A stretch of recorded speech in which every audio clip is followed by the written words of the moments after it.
Welcome to Common Man Cocktails. I'm your host, Derek Schomer, and we're going to continue our Halloween recipes for the week, and this time we're going to do something known as maggots. I've tested some of these recipes, not all of them. This is one I didn't test. There was a couple that ended up getting kicked out because they just didn't have the effect I was looking for. This one, I don't know. It could be a complete failure, but we'll learn something. So the deal with maggots is we're going to put all these ingredients together, but the key here is the Baileys. And because everybody likes the way cream tends to curdle in some of these, bloody brain hemorrhage, any of those type of drinks where you get the weird curdling, the concept being that it's going to curdle and the curdle is going to rise to the top and it's going to look like little white maggots.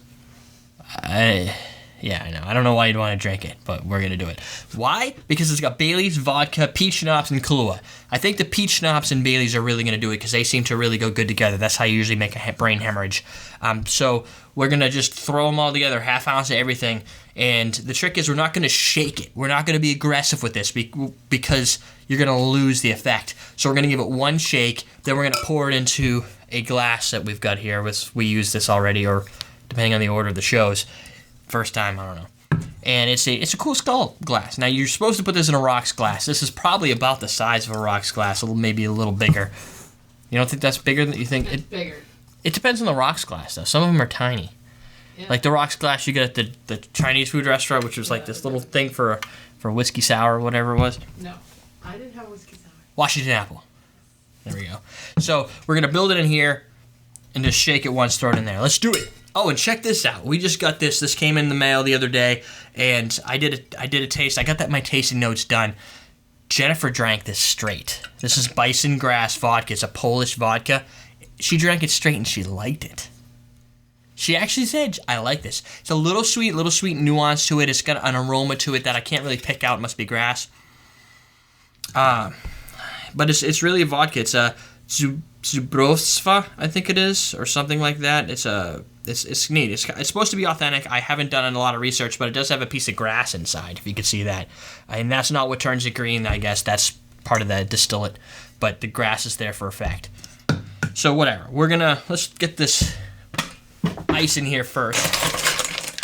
Since you'd typically be pouring it over ice in the rocks glass, we'll put the ice in there first. I want to know if someone sits there putting grass in each bottle. If they have a person dedicated just putting a sliver of grass, they probably do. Have just one person, they go, bloop. Either that or, who makes a grass machine? It's just a little machine that puts grass in over. That would be weird.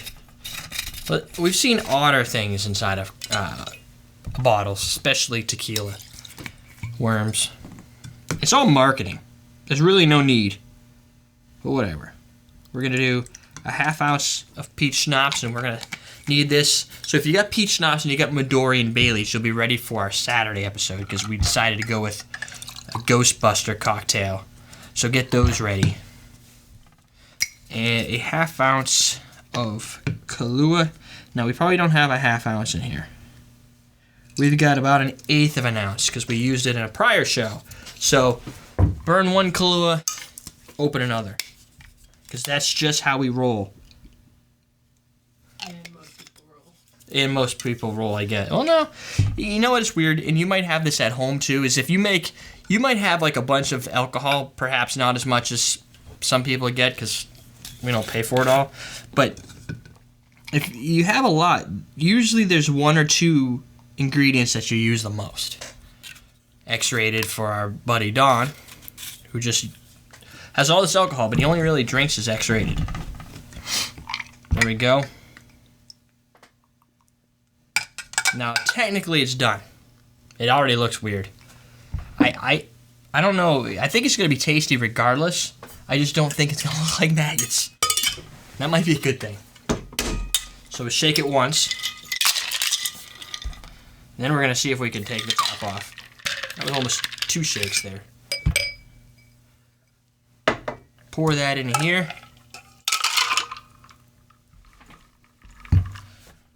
No, looks like Baileys. Might just be too many shakes. There is little white dots in there, but... So, if you're going to try this drink, try different amounts of shakes. And as you can see, it doesn't necessarily fit all the way in here. But when you roll it around, you can start to see some of the white things floating on the top. So maybe that's what you do. You garnish it by rolling it down the edges to make it look just wrong. So there you go. That would be Maggots. The Maggots Cocktail probably sounds a little better. Smells like peach schnapps and Baileys. And there are little floaties in there. Tastes like a coffee drink. You've got a lot of coffee meets peach schnapps. There is some subtle nuances. If you have this, or if you can get bicep grass, I don't know where you can get it. It literally just arrived the other day, so I haven't done a lot of research on it yet. But if you could find this, I think it's probably new. It's got some good taste to it. Does it make a huge difference in this specific drink? No, probably not. But it's cool, and I like cool, and I like to just try new brands.